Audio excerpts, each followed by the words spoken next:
Nansi-ke indlela ovula ngayo ilokha yethu.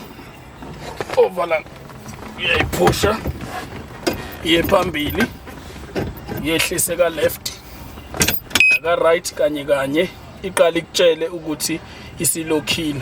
Press i-button mase ukhipha ukey.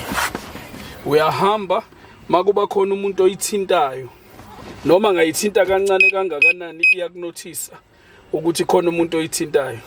Mangabe ephoqa ukuyidonsa ngenkani, iyakutshela ukuthi khona into eyenzekalayo kuyona.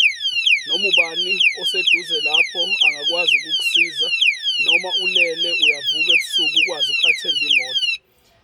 Mase faka ukey, uyawutwista, twist ukey ephezulu, uyayiphakamisa ka left naka right kanye kanye, uyayidonsa, press i-button, uyayithatha uyayibeka isi-right. Siyabonga.